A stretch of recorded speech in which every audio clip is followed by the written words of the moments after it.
Ta-Nehisi Coates has published a piece in Vanity Fair responding to Ezra Klein's really fluffy obituary, basically, or piece about Charlie Kirk in the New York Times, in which he talked about how Charlie Kirk did debate the right way. You know, he did politics the right way. And Coates has clashed with Ezra Klein before, including on the issue of Israel-Palestine. I forgot about that. Has been phenomenal and speaks about it in unambiguous terms. Where Ezra was saying that the Israelis or Bibi don't intentionally target civilians. Was that? Am I remembering that? Yeah. That was.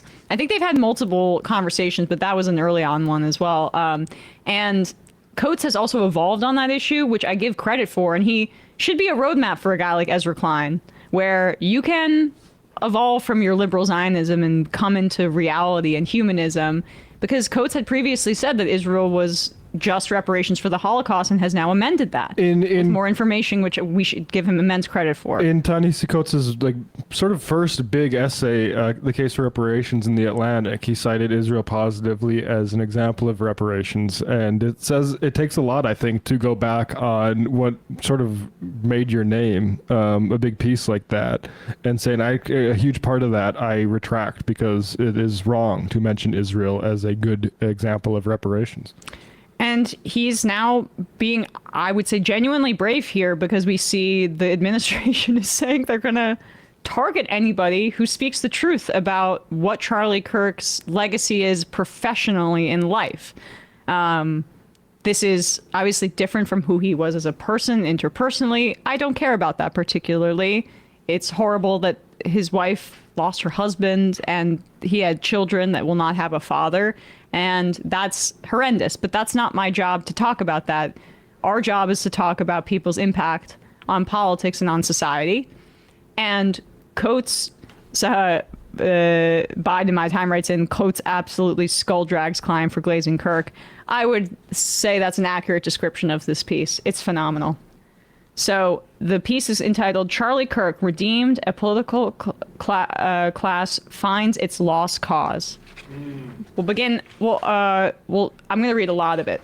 And just to spell out, I'm sure most people get that reference, but Lost Cause being the sort of Southern mythology about white supremacy, that our way of life was unfairly wiped out by the tyrant Lincoln, and we actually had things going just fine before, that and the pesky Civil Rights Act, which Charlie Kirk is on record of being against and thinking it was a bad idea. Yeah, and that helped manufacture consent for Jim Crow.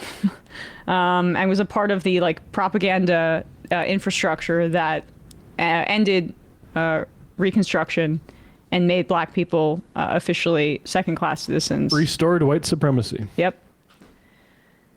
Before he was killed last week, Charlie Kirk left a helpful compendium of words.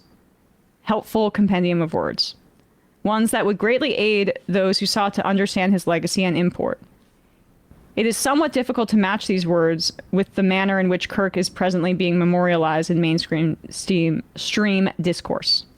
New York Times columnist Ezra Klein dubbed Kirk one of the era's most effective practitioners of persuasion, and a man who was practicing politics in exactly the right way. California Governor Gavin Newsom hailed Kirk's passion and commitment to debate, advising us to continue Kirk's work by engaging with each other across ideology through spirited discourse. Atlantic writer Sally Jenkins saluted Kirk, claiming he argued with civility and asserting that his death was a significant loss for those who believe engagement can help bridge disagreements. The mentions of debate and engagement are references to Kirk's campus tours, during which he visited various colleges to take on whoever come may. That this aspect of Kirk's work would be so attractive to writers and politicians is understandable. There is, after all, a pervasive worry among the political class that college students, ensconced in their own bubbles, could use a bit of shock therapy from a man unconcerned with preferred pronouns, trigger warnings, and the humanity of Palestinians. But it also shows how the political class's obsession with universities blinds it to everything else. And the everything else of Kirk's politics amounted to little more than a loathing of those whose mere existence provoked his ire. It's not just, for instance, that Kirk held disagreeable views, that he was pro-life, that he believed in public executions, or that he rejected the separation of church and state. It's that Kirk reveled in open bigotry. Indeed, claims of Kirk's civility are tough to square with his penchant for demeaning members of the LGBTQ plus community as freaks, and referring to trans people with the slur tranny. Faced with the prospect of a Kamala Harris presidency, Kirk told his audience that the threat had to be averted because Harris wanted to kidnap your child via the trans agenda. Garden variety transphobia is sadly unremarkable, but Kirk was a master of folding seemingly discordant bigotries into each other, as when he defined the American way of life as a marriage, home ownership, and child rearing free of the lesbian, gay, transgender garbage in their school, adding that he did not want kids to have to hear a Muslim call to prayer 5 times a day. The American way of life was Christendom, Kirk claimed, and Islam, the sword the left is using to slit the throat of America, was antithetical to that. Large, dedicated Islamic areas were a threat to America, Kirk asserted, and New York mayoral candidate Zohran Mamdani was Mohammedan. Was a Mohammedan. I don't even, am I too... It's old-fashioned anti-Muslim racism. Take over the West, with Kirk supposing that anyone trying to see Mohammedism take over the West would love to have New York a prior Anglo center under Mohammedan rule. I mean... Kirk habitually railed... inshallah. Kirk habitually railed against black crime, claiming that prowling blacks go around for fun to go target white people. He repeated the rape accusations against Yusef Salam, a member of the exonerated Central Park Five, who is now a New York City councilman, calling him a disgusting pig who had gotten away with gang rape. Whatever distaste Kirk held for blacks was multiplied when he turned to those from Haiti. Haiti was, by Kirk's lights, a country infested with demonic voodoo whose migrants were raping your women and hunting you down at night. By the way, we covered that. I think, Ezra goes into even more of his bigotry, his anti-Semitism, talking about Jewish donors, right? And more. So you could just say Bill Ackman. Right. But I wanted to read the final 3 paragraphs, as people should check out the whole piece. But if I see a black pilot, I'm going to be like, boy, I hope he's qualified. Oh, sorry, I had my Charlie Kirk show on. What was that other clip? Do you have that? A certain skin color now gets their own summertime celebration. I want a summertime celebration. Rush Limbaugh impression ass. Yes, I mean, in more ways than one. What are we to make of a man who called for the execution of the American president and then was executed himself? What are we to make of an NFL that, on one hand, encourages us to end racism, which is what is printed, yes, in the end zone, and on the other urges us to commemorate an unreconstructed white supremacist? When blacks in America did not have the same rights they had today, they were less murderous. There you go. And what of the writers, the thinkers, and the pundits who cannot separate the great crime of Kirk's death from the malignancy of his public life? Can they truly be so ignorant to the words of a man they have so rushed to memorialize? I don't know. But the most telling detail in Klein's column was that, for all his praise, there was not a single word in the piece from Kirk himself. More than a century and a half ago, this country ignored the explicit words of men who sought to raise an empire of slavery. It subsequently transformed those men into gallant knights who sought only to preserve their beloved Camelot. There was fatigue in certain quarters with Reconstruction, which is to say multiracial democracy and the desire for reunion to make America great again. Thus, in the late 19th century and much of the 20th, this country's most storied intellectuals transfigured hate-mongers into heroes and ignored their words, just as right now, some are ignoring Kirk's. Words are not violence, nor are they powerless.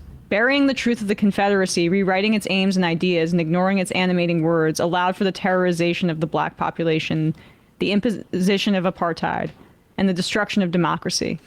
The rewriting and ignoring were done not just by Confederates, but also by putative allies, for whom the reduction of black people to serfdom was the unfortunate price of white unity. The import of this history has never been clearer than in this moment, when the hard question must be asked. If you would look away from the words of Charlie Kirk, from what else would you look away? A certain skin color now gets their own summertime celebration. That's about Juneteenth, unsurprisingly, to round out the theme of the lost cause from Ezra's great piece. People should check it. I mean, from Ta-Nehisi Coates is a great piece. Ezra's was dog shit. Yeah. And Ezra, the whole, sorry for taking Paul Ryan's budgetary austerity at face value. I'm sorry. It turns out that he's not sincere about that. That Ezra Klein, that like, 18 years ago was taking all of like the sort of budget hawkery during the financial crisis, where maybe someone was thrown out of their house because the bank needed it instead, because the housing collapse happened. That guy, the guy whose whole point to this day seems to be to make sure Obama's reputation is above water, when it turned like we're living in the failure of the lack of, I think, I don't know, maybe do something to stop this, the country falling apart and the American dream from dying, which it did under Obama. That guy did something bad. yeah, and that last question about what else would you look away from here? From what else would you look away? We know the answer. I mean, Ezra's demonstrated it in his looking away of the Holocaust in Gaza.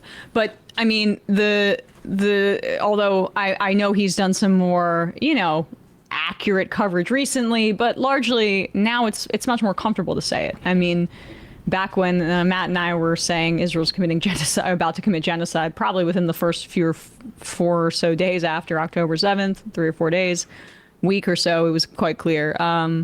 It was met with insane harassment and backlash. And these same folks, when there was an opportunity to stop the genocide, were manufacturing consent for it. And that's what they have looked away from. And this is not to like laud us, but just basically to say that if you had been following this issue critically and speaking on it honestly, there's no way to not. The Israeli government was saying what they were going to do. They were announcing their intention, and they have actually exceeded even the worst of what I anticipated. And I anticipate a lot of horror. Again, like I say this all the time. Tony Judd in the New York Review of Books wrote in 2003 there were 3 ways this was going to happen. This was either going to be genuine 2 states, which no one in Israel wanted. It was going to be just taking over the West Bank and Gaza, but with the population there, which means you're outnumbered. Or it was going to be a third option, which is removal through force, as Israel is wont to do, of the Palestinian population, and then taking the land. And that's what what's happening now. And so, like Ezra, I can't remember what he said over this thing, this exact quote where he had Ta-Nehisi Coates on in October of 2024 about like Netanyahu and civilians or whatever. There's no excuse for this fucking guy to be stupid about that. And that because it's not that we're that smart, it's that we've done a modicum of reading on this. Yeah. Outside of, say, maybe what's acceptable to say on primetime cable networks. Like, anyone who reads anything about this conflict knew where this was going to go, unless you were, I don't know. Unless you support it. I mean, unless you secretly support it. Exactly. And I think the thing that we need to reckon with is that a lot of these liberal Zionists had an acceptable amount of Palestinians that they thought, I don't know what the number was, probably ranged, was a range for folks, but the mass starvation maybe is a little icky to them now, and that's what got people to shift course. But maybe he was just waiting for the UN. Right. And then it's a genocide now. Here it is. Ezra Klein, I did spend many years this is about Hamas. I did spend many years specifically targeting civilians. I take that as different. Ta-Nehisi Coates, you take that as different than Netanyahu. I take that as differently than Netanyahu, yeah. I take that as support of a genocide. I'm sorry. And there's no excuse for being that stupid about this. That is all that is. It's the same thing that David Pakman, when he's got on Rashida Tlaib, how dare you accuse Israel of bombing a hospital? David Pakman didn't know that Israel was just going to go bomb the rest of the hospitals because he's afraid of actually engaging with this stuff. So there's a mix of cynicism and just inability to look at what we're actually dealing with Israel. But it's also betrays a evaluation of people's lives and feeling a hierarchy there. I mean, why would that be different? Why would Hamas targeting civilians in this, like, the context of this conversation be different than Netanyahu, except for the religion and the color of their skin? Well, and he wanted to accept this obvious fiction that Netanyahu was only going after Hamas and everyone else was human shields or some shit, which is like, well, you shouldn't be in media if you believe that kind of garbage. Or everyone in media is. But everyone in media is, and it's because they have bought into the devaluation of Palestinians, and the people that get elevated for the most part are the ones that have bought into that. And that's why what Coates has been doing over the past few years has been so great. Yeah. Because he could have done what Ezra's doing, which is cashing in, basically. Like, they are trying to cave out a center for themselves. Well,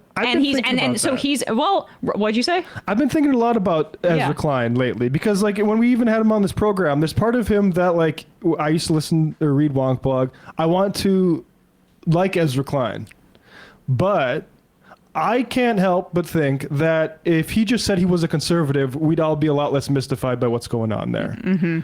Like this, or a centrist. I mean, he's now openly. Who did he just have his productive conversation? He's a with Tim the New York Pool. Times? He's a Tim Pool for people with college educations. That's what he is. Yeah. That's what Vox is. That's why Vox is valuable. And all these people. Oh, another Jerusalem Demsis. This another like idiot who we have to hear about now because she'll say whatever like rich Ben people Shapiro. want to say. Basically, being raised by the exact same reactionary liberalism that raised J.D. Vance. Oh, look at what this guy has to say. So it's just so happens to flatter like elite liberals who like also don't want to pay for people in West Virginia to have health care. I mean, yeah, I mean, our media environment's a fucking joke. There's a certain pundit. I mean, we're seeing it TYT too. When you hit a certain age and you're like, I'm not making enough money. It's very Ezra's 41, right? This is kind of around the time, although I'm sure he's making a shit ton of money. But it's very, very valuable to say the left is so divisive. We just need to have conversations. Here it is. New York Times, we are going to have to live with one another, Ezra writes. And then it's a transcription of his conversation with Ben fucking Shapiro. Oh yeah, should we get the part? Maybe I'll look at that. Tomorrow. It's and 2:44. and by the way, I know we gotta go, but watch what Ben Shapiro is doing right now. Well, I mean, Daily Wire's failing, and I see him on CNN, and now he's going to have conversations with Ezra Klein. This dude's gonna try to launder his reputation to be back to like a kind of more mainstream, respectable Republican Zionist, whatever.